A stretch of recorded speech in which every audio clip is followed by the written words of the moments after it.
Hello दोस्तों, once again ये मेरा तीसरा व्लॉग है Arvind Kejriwal, a political con man of Indian political history और a victim of a politics. तो ये मैं तीसरे व्लॉग में, जो मैंने पिछले व्लॉग में कमिटमेंट किया था, मैं ये 5 टॉपिक आपसे शेयर करूंगा जो मुझे लगता है काफ़ी कंट्रोवर्शियल था।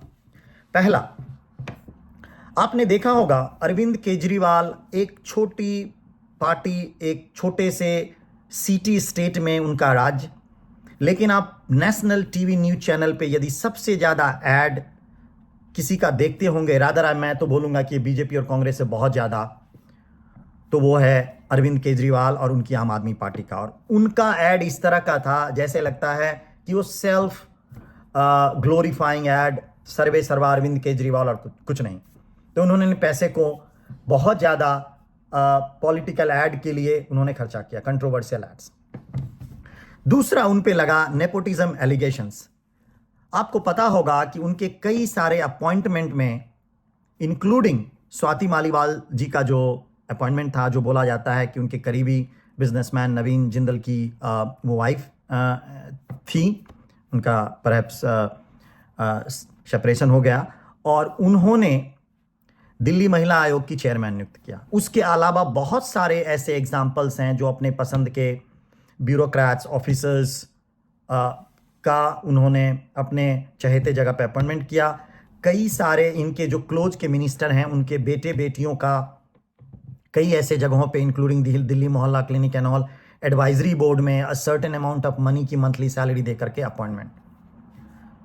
आपने ये भी सुना होगा डिस्प्यूट्स ऑन ब्यूरोक्रेटिक अपॉइंटमेंट। जब से ये सत्ता में आए हैं तब से आपने सुना होगा कि ये अपॉइंटमेंट, इनके most of the appointment controversial रहे हैं, या वैसे अपॉइंटमेंट रहे हैं जहां इनके पसंद के ऑफिसर्स नहीं मिलने के कारण इनका दिल्ली के लेफ्टिनेंट जनरल के साथ जो कि he is a very critical part and parcel to governing Delhi, इनका हमेशा इनके साथ डिसएग्रीमेंट एंड कंट्रोवर्सी रहा। Then comes to electricity bill controversy.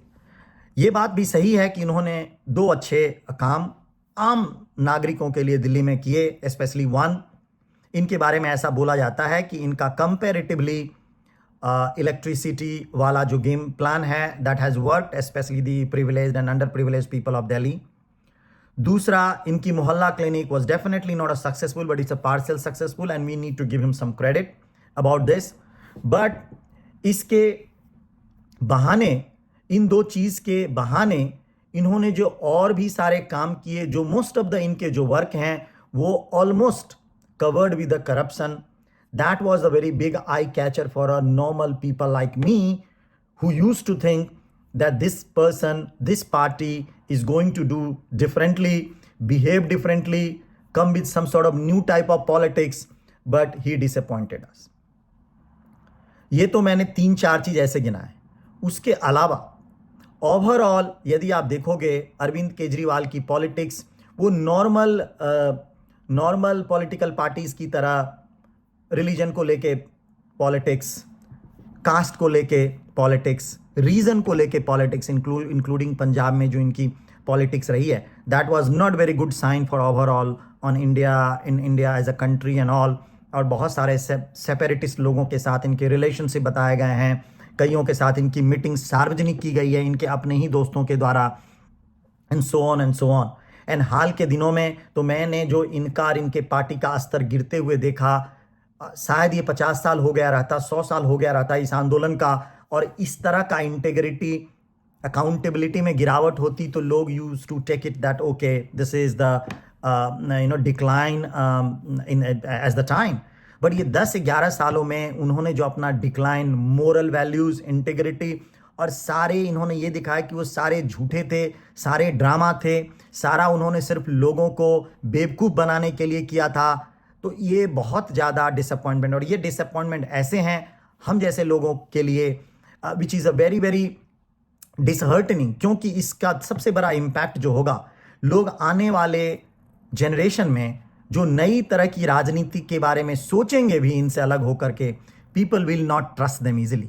सो इन्होंने सिर्फ अपनी पार्टी का नहीं, सिर्फ दिल्ली वालों का नहीं, दिल्ली के लोगों का नहीं, बल्कि पूरे हिंदुस्तान में ये एक डेंजरस एंड गलत प्रेसिडेंट तैयार किया कि कि इस तरह के लोगों पे लोग बिलीव नहीं करेंगे, लोग साफ सुथरी राजनीति का बात करने वाले लोगों पे ट्रस्ट नहीं करेंगे, और that will be the biggest loss in Indian political system.